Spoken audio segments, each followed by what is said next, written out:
continuación veremos la plática de tamizaje de primer trimestre, ultrasonido de 11-14. Está a cargo del doctor Carlos Gutiérrez y Abraham Martínez, ambos son R6 de medicina fetal aquí en el instituto.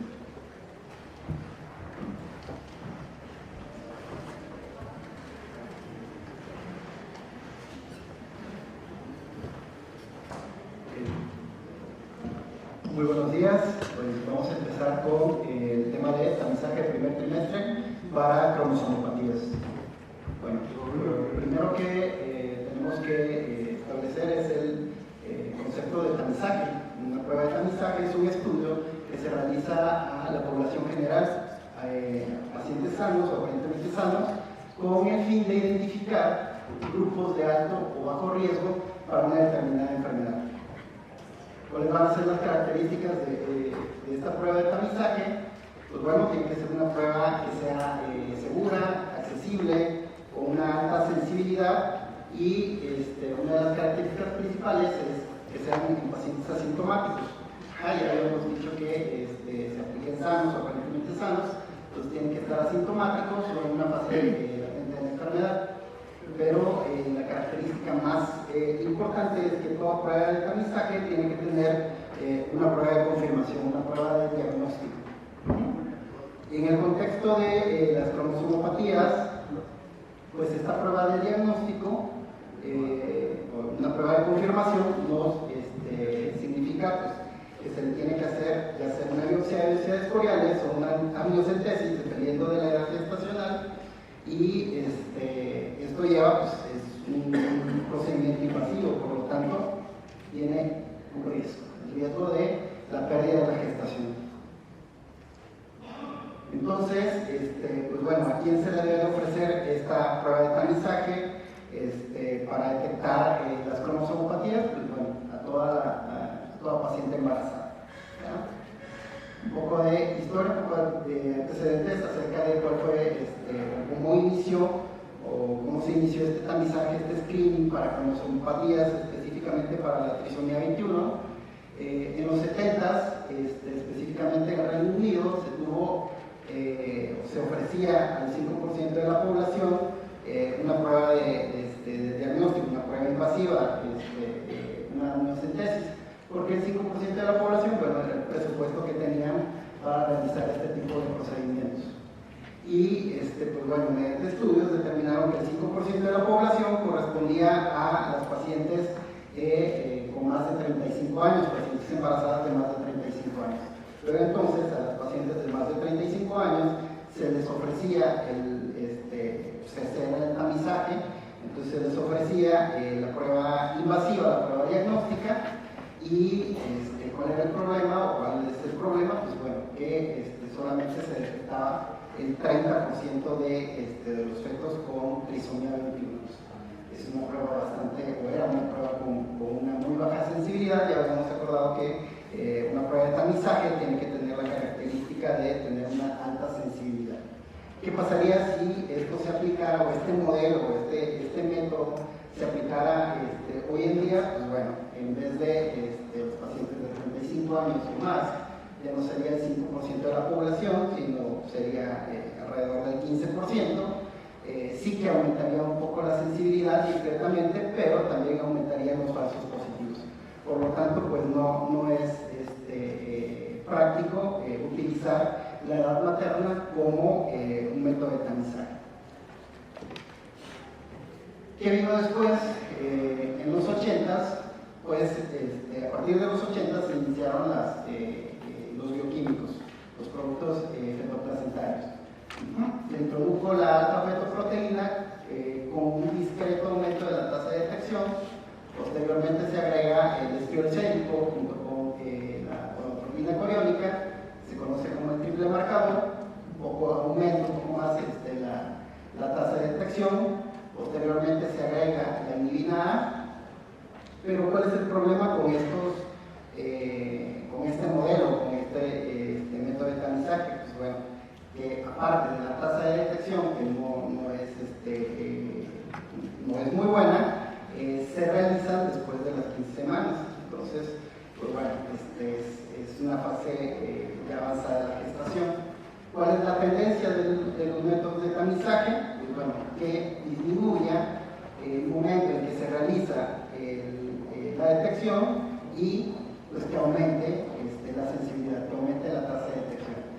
Ya en los 90, basado en los 90, se introduce la medición de la translucencia nucal junto con el tubo marcador, que consiste en la proteína, la PAP-A y la gonadotropina coriónica, y se puede realizar a las semanas 11 a las 13.6 y con una mejoría en la tasa de detección.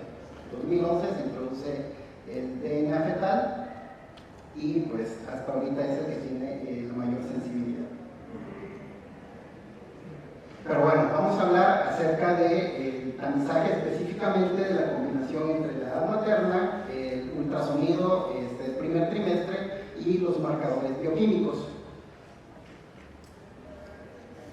Bueno, iniciaremos con la edad materna, que es, si bien es cierto que la sensibilidad es muy baja, no la podemos, no podemos retirar la edad materna de la prueba de tamizaje, ya que pues, es la base de nuestra probabilidad, es la base para el cálculo de las probabilidades de las enfermedades cromosómicas.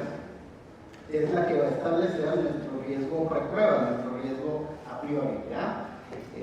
¿Y cómo se relaciona la edad materna con el riesgo de cromosomopatía? Bueno, pues a mayor edad materna hay un mayor riesgo de presentar la cromosomopatía, específicamente la trisomía 21. Aquí vemos, por ejemplo, una paciente que tiene 20 años, a las 12 semanas tendrá un riesgo menos de 1 en 1000, y en cambio, una paciente de 35 años, a la misma edad gestacional, tendrá otro riesgo, un riesgo mucho mayor, ¿ya? Entonces, aquí vemos cómo se comporta la edad materna. A mayor edad materna hay una mayor probabilidad, o hay un mayor riesgo de que ese feto esté afectado por alguna cromosomopatía, trisomía 21, trisomía 18, trisomía 13. En algunas, por ejemplo, la monosomía, no hay una relación entre la edad materna y las triploidías y las otras poliploidías. Si utilizamos solamente la edad materna, pues tendremos una sensibilidad o una tasa de detección del 30%. Por lo tanto, esta edad materna se tiene que combinar con el ultrasonido y los marcadores bioquímicos. ¿Qué pasa con el ultrasonido? El ultrasonido que se realiza a las semanas 11 a las semanas 13.6, lo que tenemos que hacer son dos pasos. Primero, establecer o datar la edad gestacional mediante la medición de la longitud cráneo-cabo. Este tamizaje, esta prueba de screening de cribado, se realiza o está validada para una longitud cráneo-cabo de 45 a 84 milímetros. Entonces, una vez estableciendo, datando la edad gestacional, seguimos con la medición de la translucencia nucal, que va a ser nuestro principal marcador ultrasonográfico para cromosomopatía, ¿ya? Con esto, con el ultrasonido solo y la edad gestacional, vamos a tener una tasa de detección del 70%, bastante mejor que lo que tenemos antes.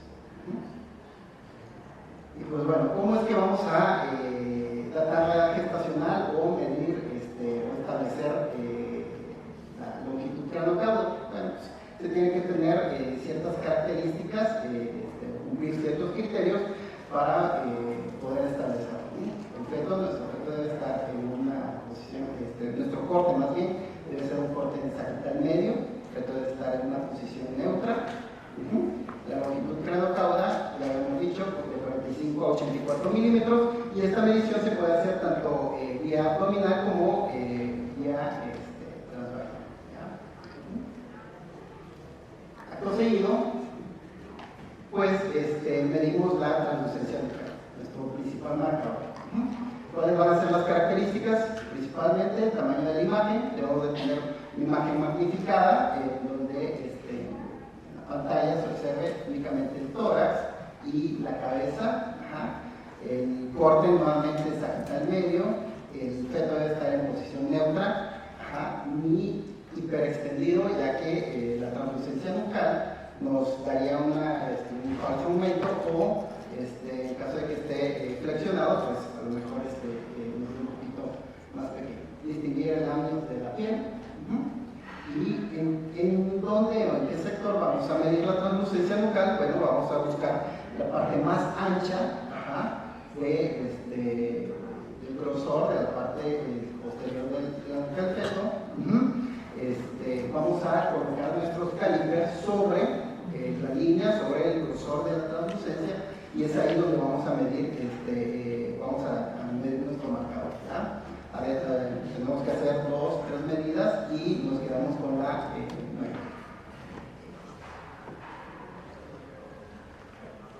Bueno, pasamos a los bioquímicos. Los bioquímicos ya hemos establecido que es la PAP-A y la gonadotropina coriónica. Existe la asociación entre los niveles de estos marcadores y el riesgo de la cromosomopatía. Estos marcadores, estos productos placentarios van a estar influenciados por la edad materna,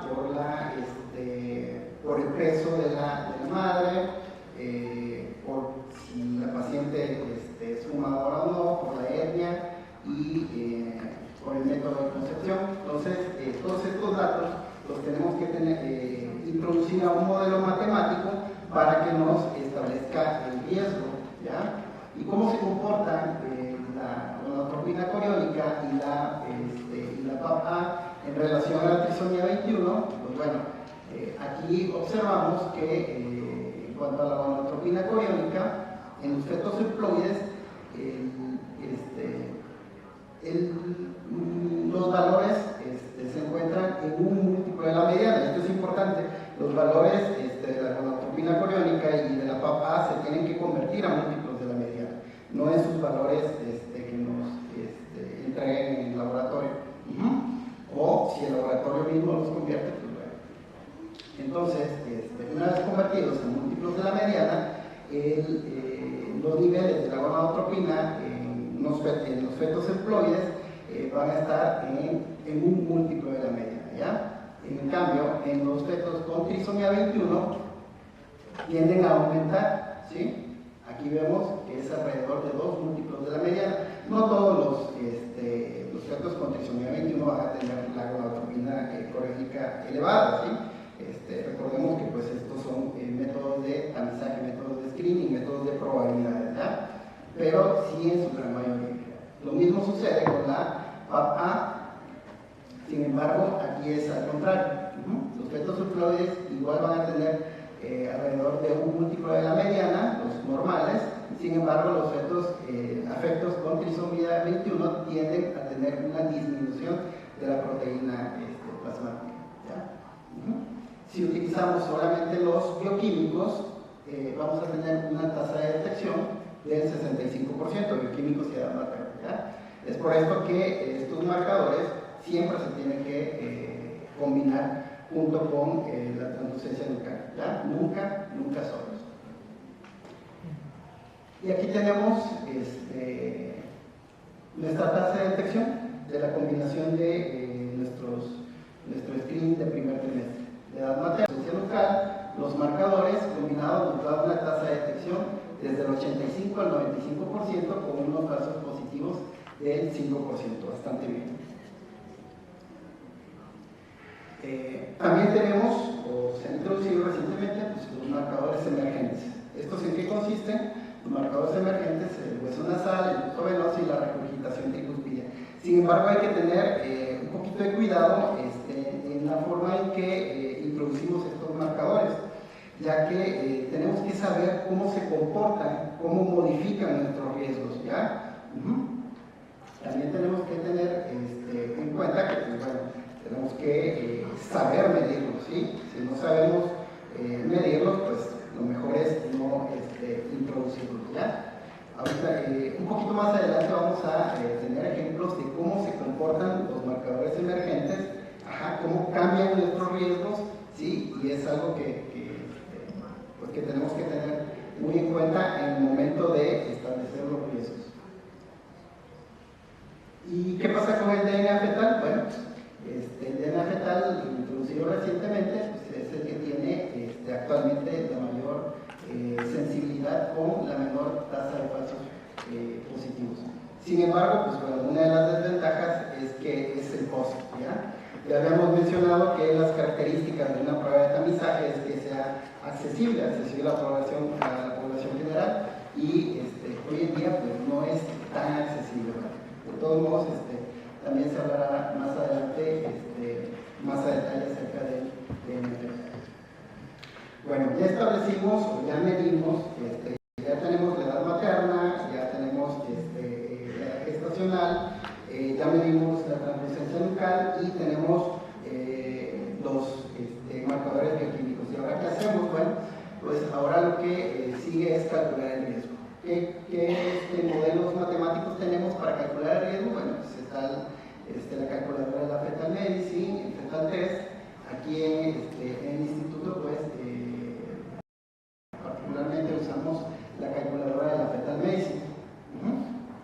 Tenemos la edad materna, translucencia nucal, los bioquímicos, introducimos los datos a la calculadora y lo que sigue es los riesgos.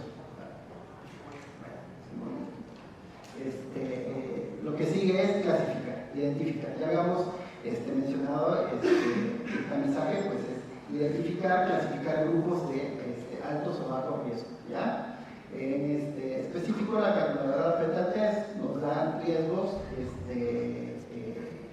más bien nosotros tenemos que clasificar a estos pacientes en grupos de alto, intermedio o bajo riesgo, dependiendo de los puntos de corte, ¿ya?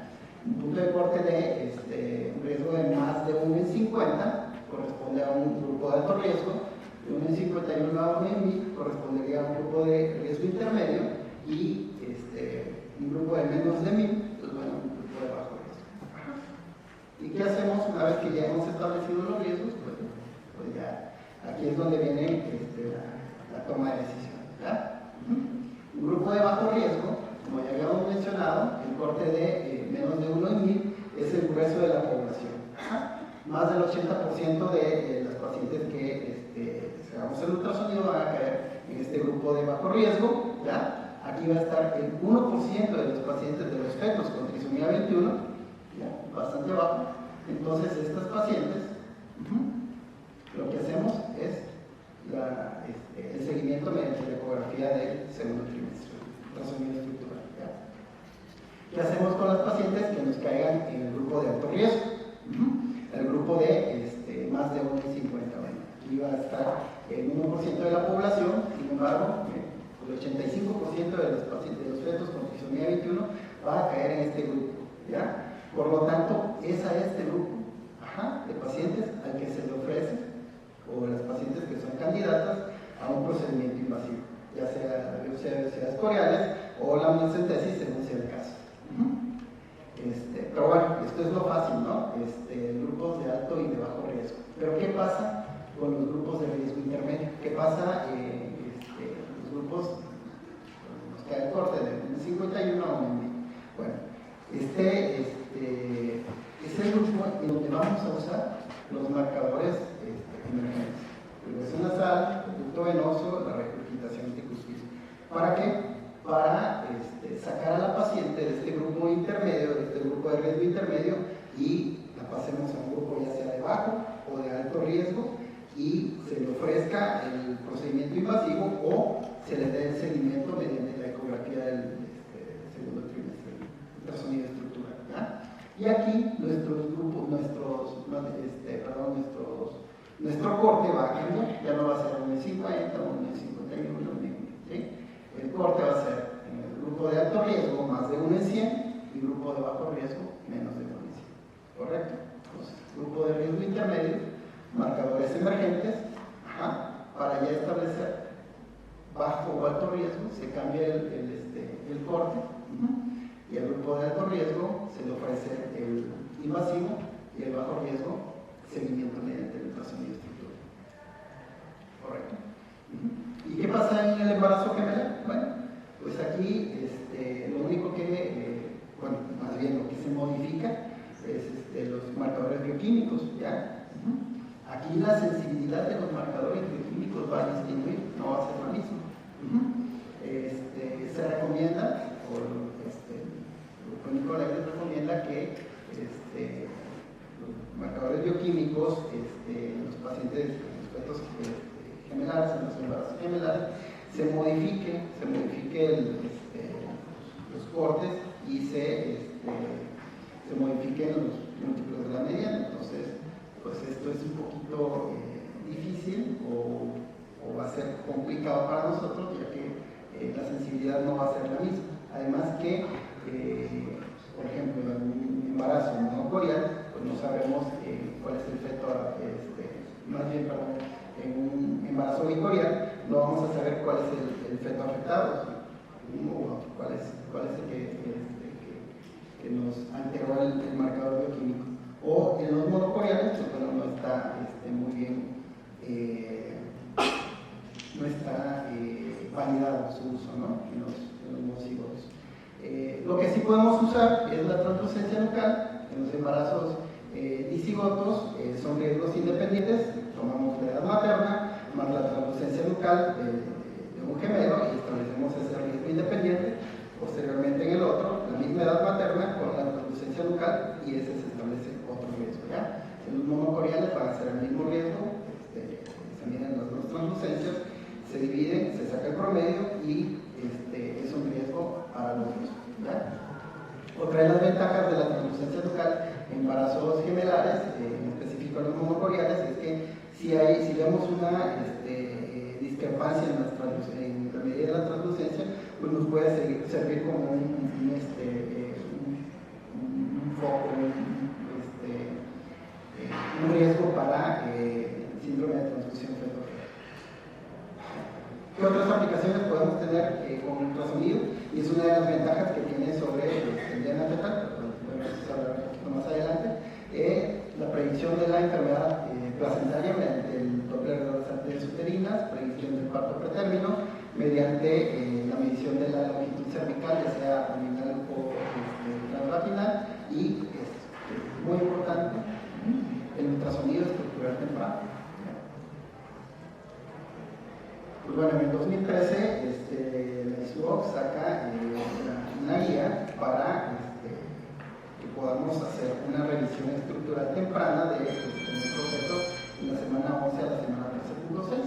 ¿Y qué es lo que nos sugiere que busquemos? Pues bueno, aquí un poquito, no se ve muy claro, pero pues bueno, prácticamente podemos ver todas las estructuras del feto: cabeza, cuello, abdomen, columna,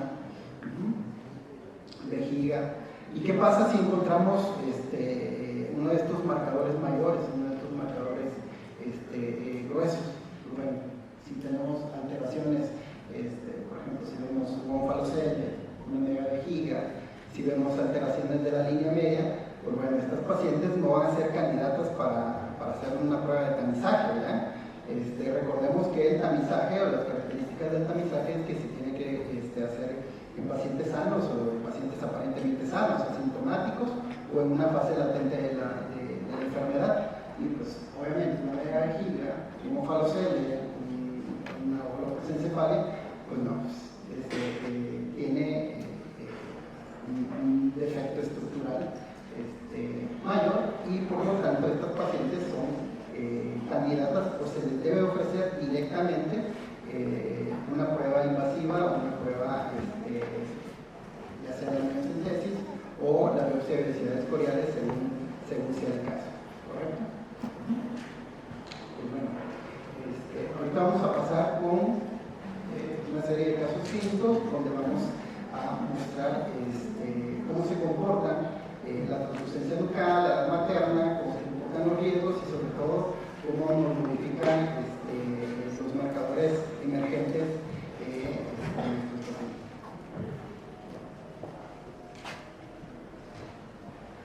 ¿Qué tal? Buenos días. Bueno, yo les voy a comentar algunos casos que nos van a dar una pauta o nos van a decir cómo están funcionando los ciertos marcadores emergentes, los bioquímicos, junto con la edad y la translucencia nucal. Como médicos maternos fetales, creo que tenemos que estar completamente familiarizados con estas técnicas, este método de screening, porque de acuerdo a esto nosotros vamos a poder tomar decisiones. Es importante también como maternos fetales hacer el cálculo de riesgo, no nada más tomar los marcadores, porque de acuerdo a esto, como ya lo vimos, están implementadas ciertas medidas para tomar ciertas decisiones, para hacer el diagnóstico y el manejo correcto de estos pacientes. Bueno, vamos a empezar. Tenemos una paciente que tiene 36 años que acude a tamizaje del primer trimestre. Esta paciente no cuenta con ningún antecedente de importancia, es, pues ya sabemos, latina, llega en condiciones, lo único que tenemos es una edad de 36 años, que si bien es una edad que ya se pasa al grupo de la edad materna de riesgo para cromosomopatías, es una edad en la que todavía el riesgo basal no es tan importante. Bueno, pasamos al ultrasonido, hacemos una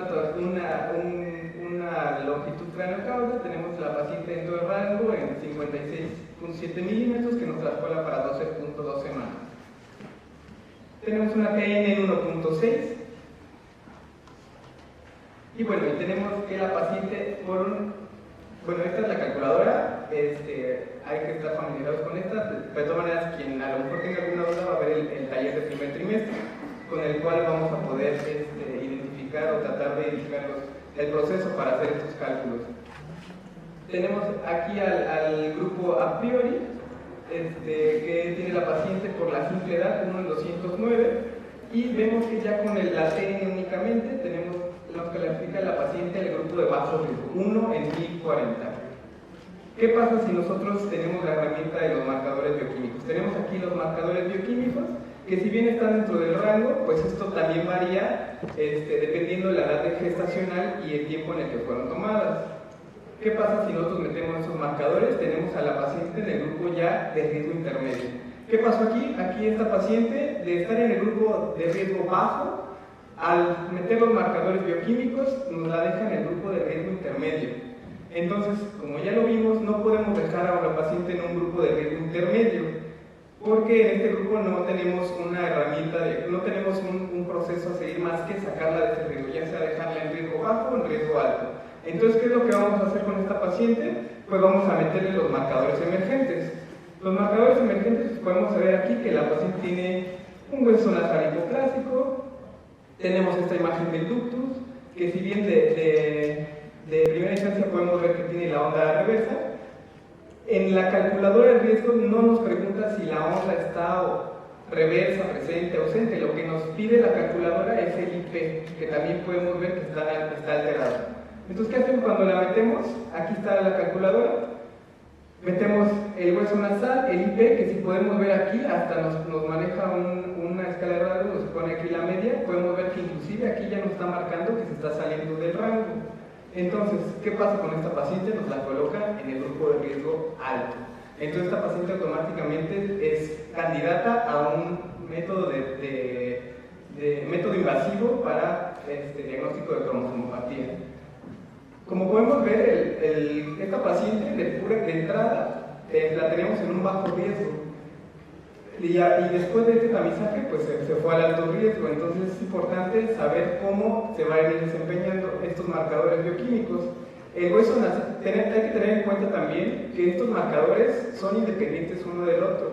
Entonces es por eso que a lo mejor con una TN nos hubiera salido normal esta paciente.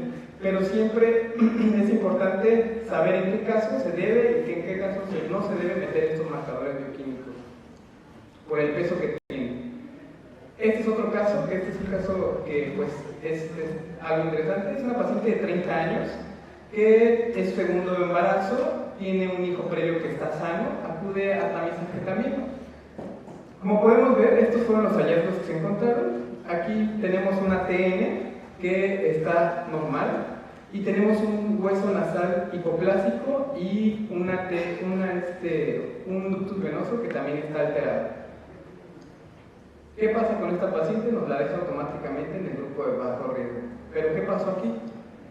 Esta paciente se le solicitó posteriormente unos marcadores bioquímicos, los cuales podemos ver que también están normales, Y ahí nos hicieron el favor de hacer el cálculo, ¿verdad? El cálculo nos lo dejó en el grupo de alto riesgo. Pero ¿qué pasó? Esta paciente la teníamos en el grupo de bajo, bueno, aparentemente en el grupo de bajo riesgo. ¿Por qué? Porque teníamos una paciente de 30 años, una edad que no está saliéndose del grupo de bajo riesgo todavía para estas pacientes. Tenemos una traslucencia nucal que está también normal y sus marcadores bioquímicos están normales. Si nosotros hacemos ese cálculo, sus marcadores bioquímicos con la TN y la edad materna, esto es lo que sucede. Nos deja la paciente en el grupo de bajo riesgo. Entonces en esta paciente no tendríamos que haber hecho una intervención extra, más que pasarla a segundo trimestre. Esta paciente, por supuesto, por el riesgo que salió, y pues obviamente le ponen aquí hasta colorcito rojo, pues la paciente se fue súper alarmada y quería su método invasivo. Esto fue lo que salió en el grupo en esta paciente, un tamizaje normal. Hay que tener en cuenta que las pacientes, no por el hecho de no tener hueso nasal o tener un hueso nasal hipoplásico, quiere decir que tengan una cromosomopatía. O al revés, no porque tenga una paciente una traslucencia nucal aumentada, forzosamente tenga una cromosomopatía. Hay que recordar también que el 2% de las pacientes que no tienen hueso tienen fetos que están sanos. El 5% de los que tienen un ductus venoso alterado también está sano. Entonces no casamos con la idea de que ese marcador es forzosamente compatible con una cromosomopatía. Es por eso que de aquí viene la importancia de saber cómo se utilizan estos marcadores, en qué casos, y también tratar de hacer esos cálculos, no nada más quedarnos como, esta paciente tiene el hueso nasal presente, esta paciente, y mandar un reporte así con sus ginecólogos, porque esto también puede hacer que a lo mejor ellos tomen algunas decisiones erróneas. Hay que recordar que estas decisiones nos tocan a nosotros. Bueno, tenemos el tercer caso, una paciente de 26 años, su segundo embarazo, tiene una cesárea previa del 2015 con un hijo sano.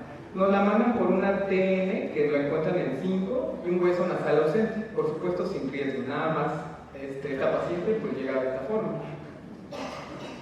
¿Qué pasa aquí? Hacemos el cálculo como tiene que ser. Primero una TN que efectivamente nos dio en 4.3, 4.3, con que obviamente no colocamos los marcadores emergentes porque apenas vamos a hacer este cálculo, por la edad. Y la TN, esta paciente en un riesgo basal de 905 y uno por el riesgo con la TN porque efectivamente tiene una TN aumentada. Le ponemos marcadores bioquímicos, los marcadores bioquímicos están normales. ¿Y qué es lo que sucede aquí? Esta paciente nos la deja en el riesgo intermedio. Esos marcadores bioquímicos la rescataron del riesgo alto. Y entonces, ¿qué es lo que tenemos que hacer? Meter los marcadores auxiliares. Esto fue lo que encontramos en esa paciente. Un ductus venoso francamente patológico, que tenemos el IP también aquí, que si bien está alterado, todavía no está tan alterado, pero lo que nos llama la atención es la onda A que está completamente reversa, ¿sí? Todo lo demás está normal, se encontró hueso nasal presente y todo lo demás normal. ¿Qué pasa con esta paciente? Nos la deja en el grupo de bajo riesgo. Entonces es importante, de esta paciente todavía no tenemos el cariotipo, apenas acaba de venir, pero es importante saber cómo van a funcionar esos marcadores bioquímicos. Y esta paciente, pues lo más seguro es que no tenga una cromosomopatía, seguramente tiene algún problema a nivel cardíaco. Bueno, ya para terminar, ya se acabó el tiempo. Tenemos que, como conclusión, el tamizaje del primer trimestre es una edad gestacional y es un estudio que nos va a ser de gran importancia porque nos va a ayudar para varias cosas. ¿Cuál es? Primero, la tabla de edad gestacional. Hay muchas mujeres que, si bien tienen una fecha de última menstruación aparentemente confiable, nunca falta que vayan completamente discordantes con su fecha de última menstruación y con una longitud cráneo-caudal.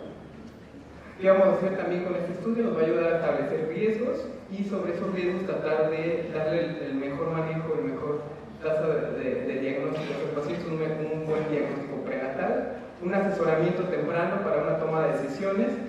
Recordemos que en esta etapa es una gran ventana de oportunidad para también hacer un estructural temprano. y tomar decisiones si la paciente desea una interrupción temprana del embarazo.